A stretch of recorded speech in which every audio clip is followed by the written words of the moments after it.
Okay, Obamacare is a slang word for Affordable Care Act.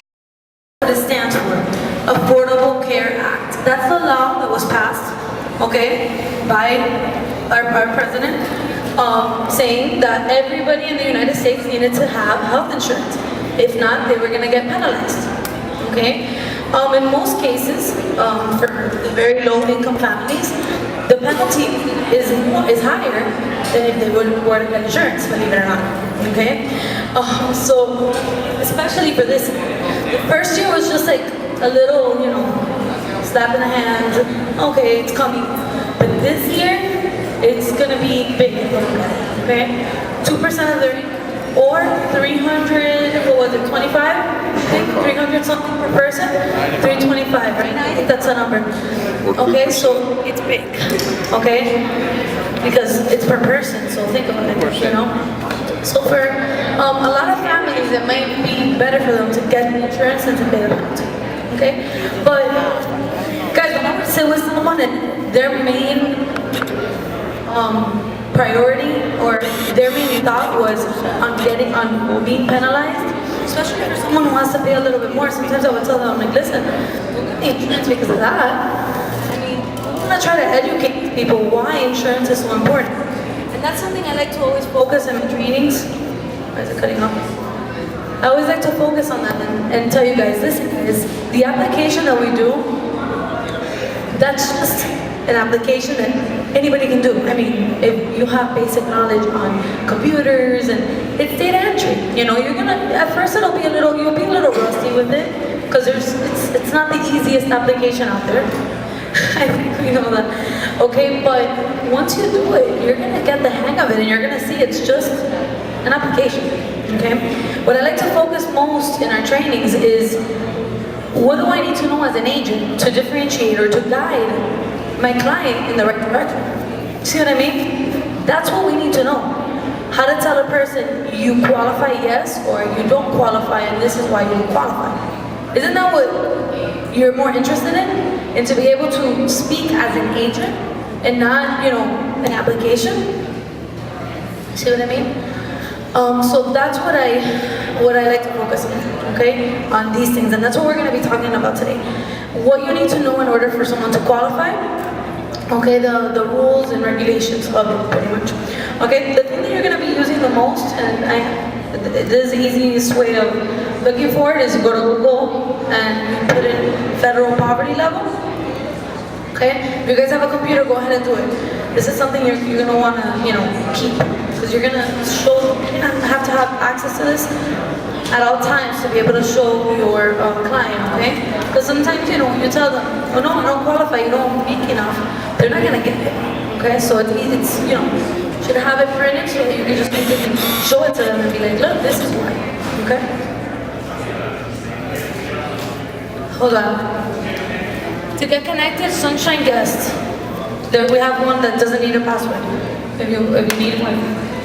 Alright, so go to federal poverty level and then just click on the first one, familiesusa.org.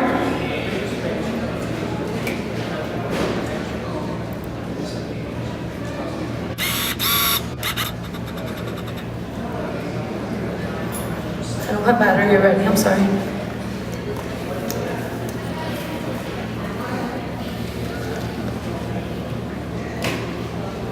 Scroll down, that's that first one there, that's the one that we'll use.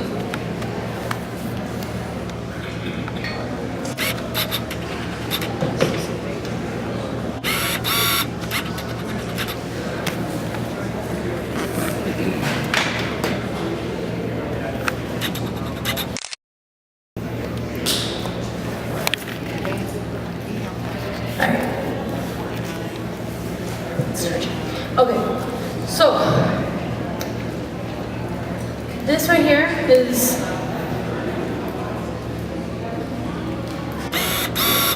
it's that first one. Okay, this is gonna be like the number one thing you need to have access to when you're speaking to somebody. And as you go doing, people, you're gonna already start learning the numbers. Okay. This is what the table that we use to define a person qualifies for Obamacare or doesn't. Okay, this is the federal poverty level table. Okay,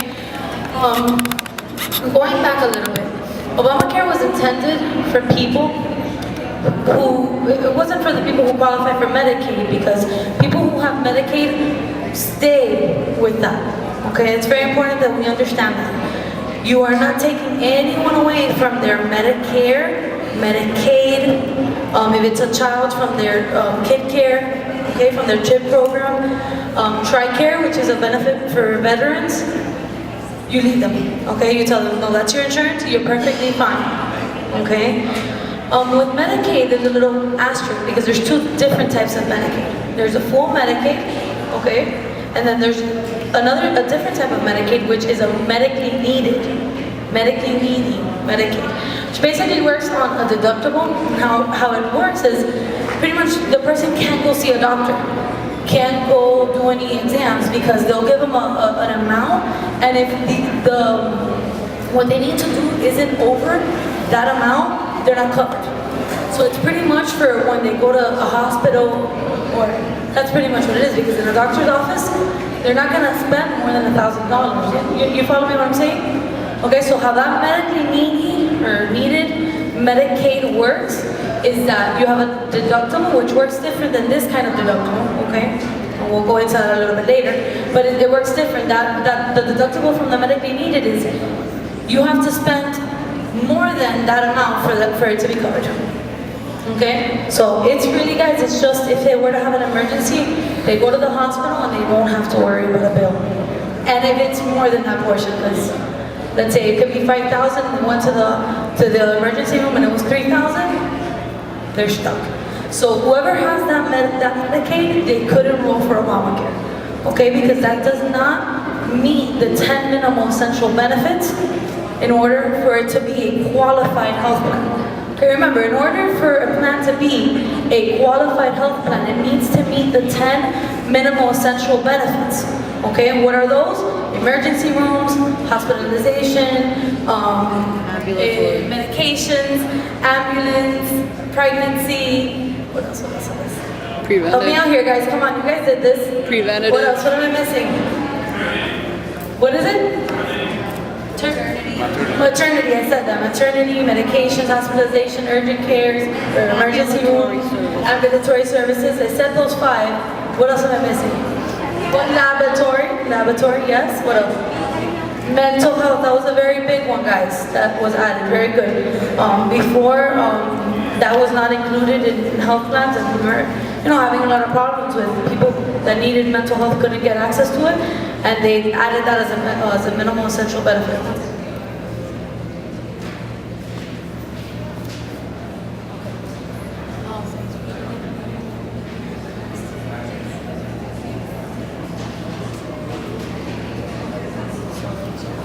Guys, if you're on the internet of here, if you can please only, like, while we're, when you need to search for something, get on and not get off, because they're slowing their system and they're trying to work.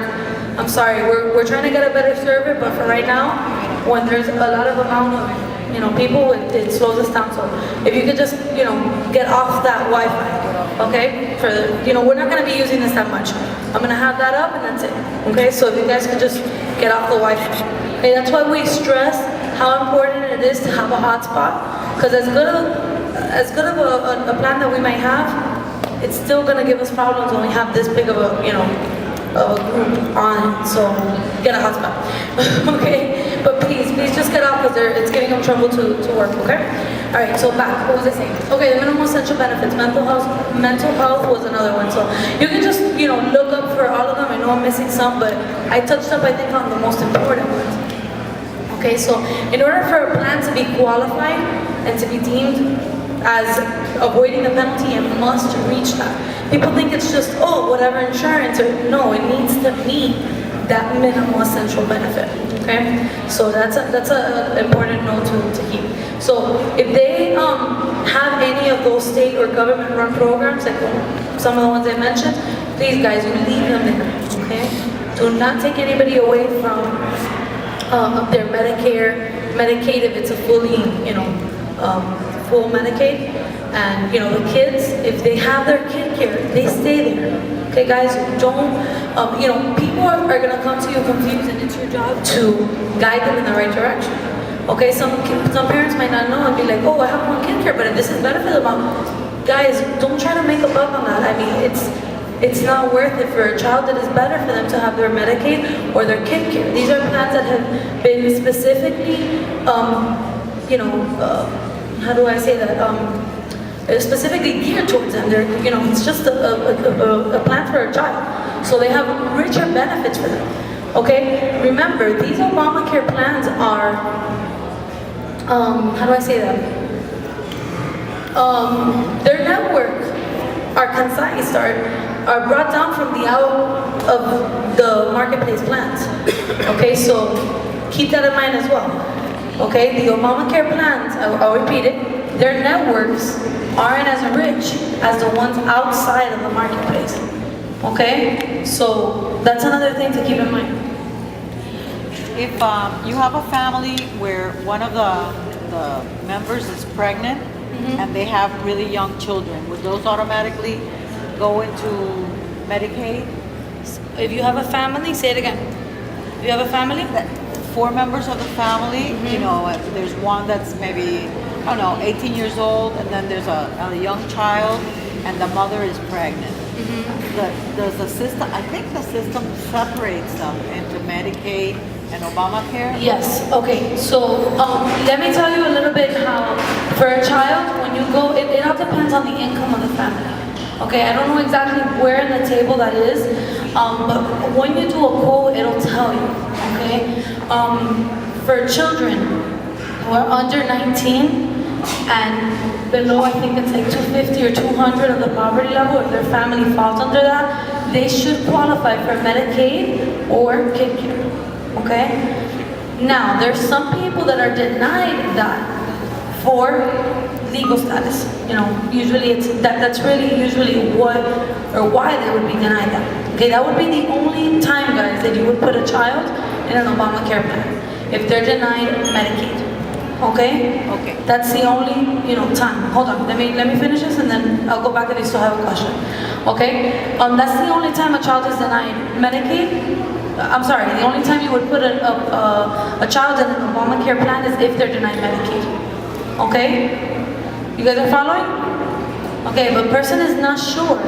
You can go ahead, do the quote, and it'll tell you, when you do the quote, it'll tell you, this child should be in Medicaid. If they haven't yet applied, you have to tell them to apply.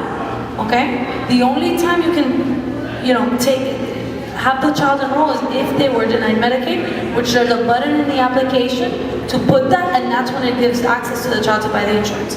Okay? If there's someone who's pregnant, which was the other question, most of the time it's the same thing. They're going to qualify for Medicaid, depending on their income. If not, if they're denied Medicaid, it's also because of legal status. I had some people who were pregnant and they didn't get the Medicaid because of that, because of the legal status. Okay? Was it there an additional question? I think you answered my question. So, assuming that the system does divide that, and it forwards them to Medicaid, and they have to go independently, and maybe one person gets Obamacare and the others go to Medicaid. Listen, you have to do the preliminary questions when you speak with someone.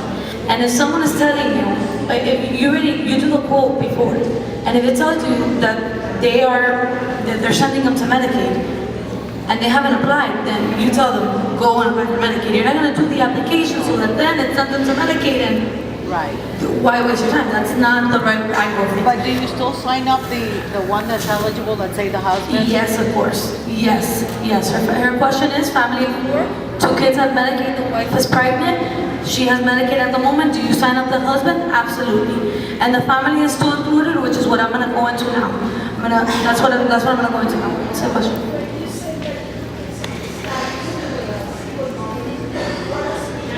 The legal status.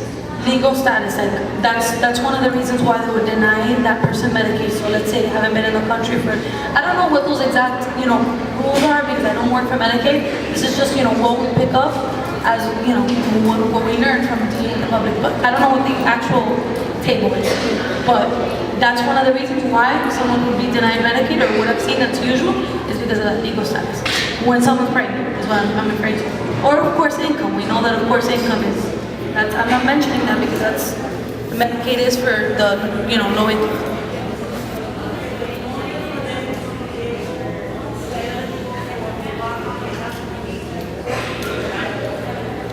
Okay, yes and no.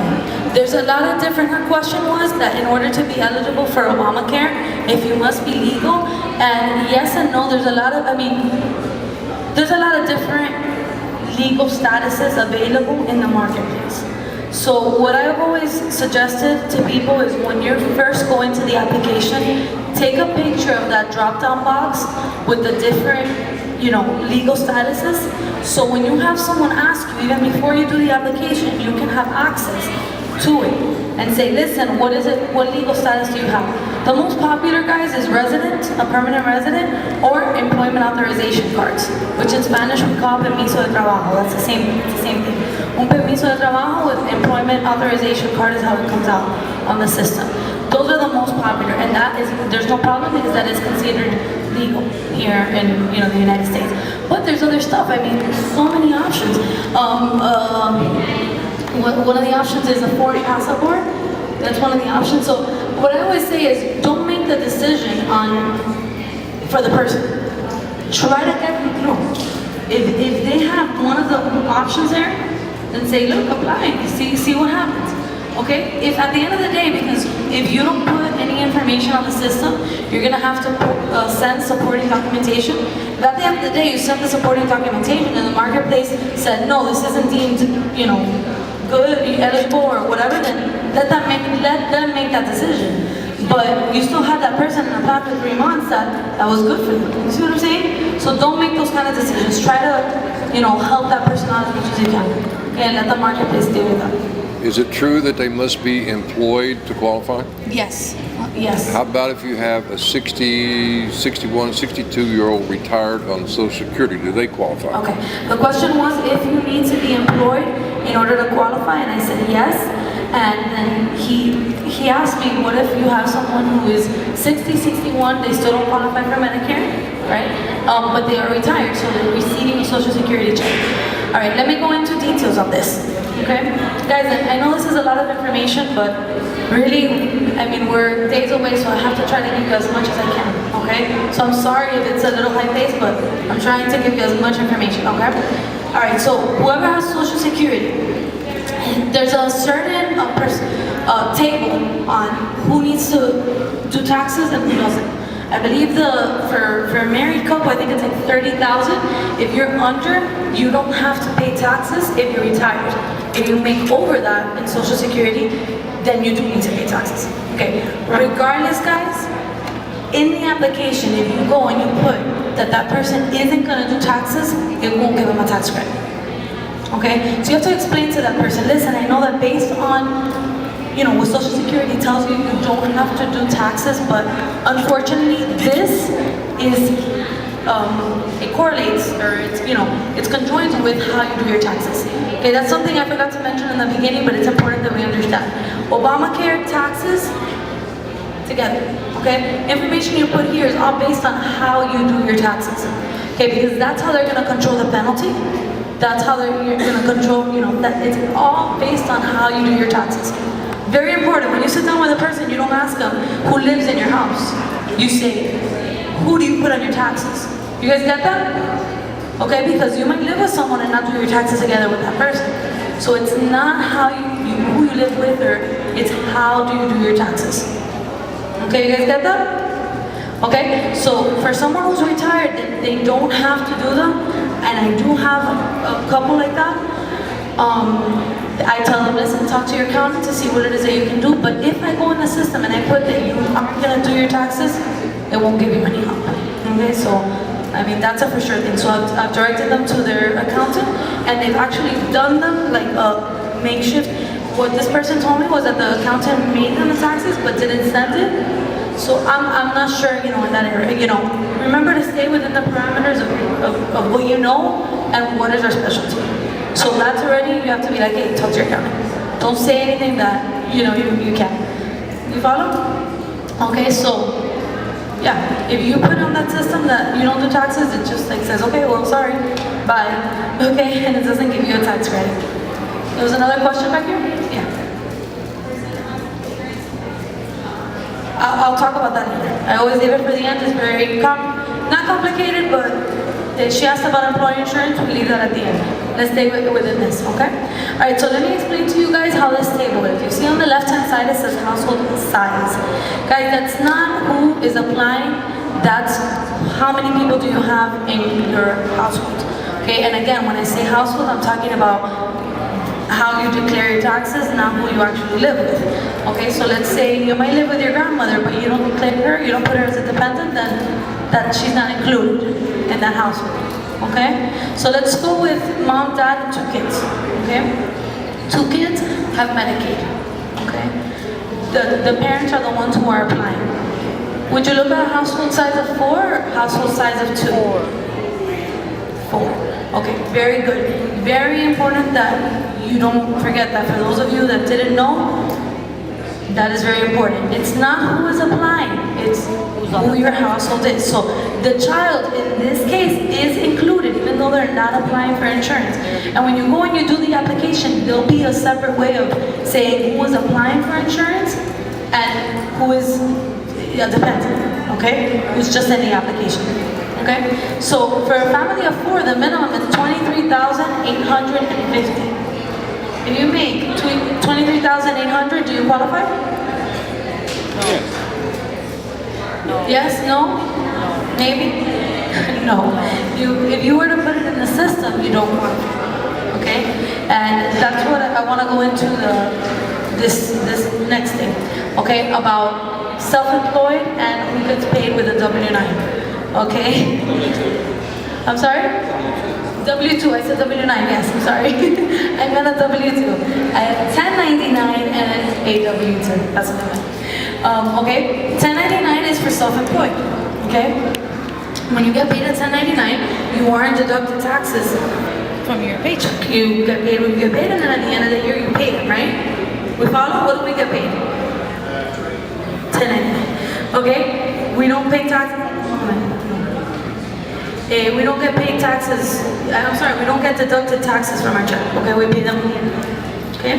That's usually with self-employed people, that's how it works, okay? If you work from a company, then they deduct your taxes automatically from your check, or most companies, if it's a small, they'll do 1099s, but for bigger companies, they do a W-2 and they deduct it from your check, okay? So it's a little complicated. I'm trying to concise. It's not complicated. It's just a lot of information. So I'm trying to like say it quickly and concise it for you guys. Okay. But for a self-employed person, and you'll see when you go into the application, it tells you put in their net income after expenses are paid. What does that mean? Okay, that means that someone who's self-employed like us might make hopefully $80,000 this year. Okay. But from that, we need to take away, I spent this much on car, I pay this much for my car because I use it for work, I pay my cell phone because I use it for work, my uniforms, my business cards, my computer, my blah, blah, blah, blah, blah. You didn't, that's considered like you didn't make that money. Okay? When you deduct that, it's pretty much like, okay? So after your expenses are paid, whatever's net, that is what we look at. For self-employed. You guys following? Yes? So when someone is self-employed, it's their net income. Okay? Not what they really make, not the gross, but net. Okay? A lot of people who are self-employed, sometimes, you know, don't do their taxes. They try to get away from, you know, paying that much taxes. And their net income, they bring it down like really low. Usually below this poverty line, believe it or not. So with someone who is self-employed, you would have to tell them, listen, you know, you have to next year bump up your taxes if you want to qualify for this, because they pay taxes on their net income. So that's why they like to bring that net down so much so they don't have to pay so much taxes at the end of the year. Okay, but you have to tell them, listen, if you want to qualify for this, you have to bump that up. So if you would like to. That brings me to the other point that I didn't say. Remember, this is all based on what you plan to make in 2015, not what you made in 2014. That's something that people get confused about, because we think, oh, it's all what you made. No, because what you made last year might not be what you made this year. You know, last year you could have had a great job that paid you $50,000, but now you're working for $10 an hour. You know what I mean? So you base it on what you plan to make for the following year. Okay? So with someone who's self-employed, you would guide them and say, it's okay if you didn't make that last year, but if you would like to qualify, you would have to bump up that net a little bit for next year. Okay? If they don't want to and they say, no, there's no way, I really, can't, I know my business is doing really bad, and it doesn't happen often, but if it does, then they don't qualify. You would have to tell them, no, if I don't put that minimum, you don't qualify. Okay?